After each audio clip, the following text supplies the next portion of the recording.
here today to talk about Gate Access Simplified. My job in life is to demystify all the technology that goes into the higher end technology of gated access so that you can better sell this product to your customers and enjoy better profit margins and customer satisfaction. To begin with, anybody that knows anything about gate access is going to look at the positioning of the reader above me and is going to notice that we're not even looking into the travel lane. That's done on purpose. That's done so we don't have to stand behind the other side of the gate and try to record from there. So I've simply twisted the AVI pedestal around. One of the beautiful things about the AVI pedestals from the housing company, like the one I'm using today, is that they consist of 3 pieces. And you're actually able to swivel and pivot each piece to achieve better aiming capabilities. So we've got this one turned around backwards for you, the audience. First thing we want to talk about is the AVI reader. The AVI reader, you can see up at the top of the pole. It's an RFID, radio frequency identification reader.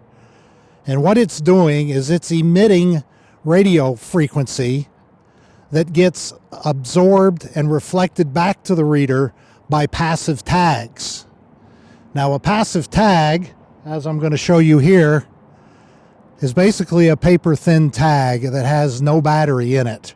We're going to talk a little bit more about tag placement in a moment. The AVI reader reads the data that's encrypted on the integrated circuit in this tag and sends it to, in this case, the cramZ MAP1 access control panel. So the tag numbers to assigned vehicles, allowed vehicles, are programmed into this controller so that when the controller sees the read coming from the AVI reader above, it makes a decision whether to fire a relay and open the gate or whether to ignore and log in an invalid entry attempt. The access control panel, like this MAP1, you'll notice we've got mounted right on the AVI pole in a PCH 049 polycarbonate housing from the housing company. Very often these controllers are actually mounted in the inside of the containment of the gate operator itself. However, some gate operators don't have room inside the containment, or if you're doing a true retrofit, it may make sense to simply mount the controller on the AVI pole like I've done here. Now, the next thing we need to think about is exiting. So when a vehicle goes to exit, in a lot of cases we use what's called a free exit. If in fact it's a very secure facility, or the manager, operator, owner of the facility wants to know how long a vehicle was inside of the gated area, you can use a second AVI reader to read the tag and open the gate for it to exit, and it will then enter entry and exit time in the log that you can download from the MAP1 controller. Very often, as I mentioned, free exit is used. Free exit is often accomplished by using an inductance loop at the exit in the pavement, so that when a vehicle rolls up on top of that inductance loop, it senses the change in the Earth's magnetic field and will trigger the gate operator to open. If you're retrofitting, sometimes it's very difficult and very expensive to install an inductance loop. And in that case, I recommend using a microwave sensor, like this black one up here halfway up to the reader. Now, that microwave sensor will also detect the presence of a vehicle, and it can discriminate between vehicles and people, so you don't have to worry about it opening accidentally when a couple of people walk up to the backside of the gate. When it sees a vehicle, it will trigger the gate operator to open. So that's another style of free exit that you're able to use. Now, you may ask yourself, so this means when I have to be able to wire this controller all the way back to the PC that's running my access control system. And that's not necessarily true, because in addition to having a LAN/WAN based system where you can hardwire back to the PC that's running the software, cramZ also gives you the capability to use the cloud so that the data from the controller is transmitted to the cloud and then transmitted back down to the PC or whatever point at which you are controlling your logs and storing all the data from the access, entry, and exits.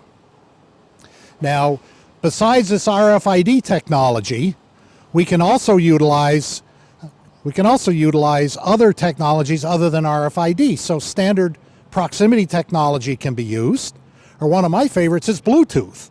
So we do have a Bluetooth compatible system that can be installed with the cramZ controller so that the individual, the driver, actually downloads a credential to their phone, and by tapping the correct icon on their phone on the app, it will take their Bluetooth serial number, compare it to the database, and if it wants to allow access, the gate will open. So there's more technology we use other than just plain old long-range RFID, and it's important to understand what your choices are so that you can give the choices to your customer. As we were talking about a moment earlier, there are a number of different passive tag styles we can use. The one that I was showing before is this windshield sticker. We've got a windshield sticker mounted on this vehicle, and we've also got one on the ground right now. You can see that windshield sticker mounted on the inside of the vehicle. So that's available in a standard and also a tamper-proof format. So that tamper-proof, obviously, if someone tries to remove the tag and move it to another vehicle, it will destroy the tag by compromising the antenna. The reader we were looking at, the AVI reader, Automated Vehicle Identification, will read these tags from 15 to 18 feet. Another type of tag that we use pretty frequently is also an exterior tag that can be mounted on the back of the mirror, which you can see right here. Okay, that tag also very often gets mounted on the headlamp. So that's another heavy-duty, highly adhesive exterior tag that can be mounted different places on the vehicle as long as it's not mounted on a metal surface. Now, one of the nice things about this UHF frequency for the AVI readers is there's a plethora of different styles of tags you can use. You could even use a hang tag. You can have customized hang tag for your customer, and universities especially really like to have their names and their logos on these hang tags because people hang them from the post on their rearview mirror and drive around town with them all day, every day. So there's a lot of different options for the tags that you can utilize here. The long and the short of this is that gate access does not have to be all that complicated.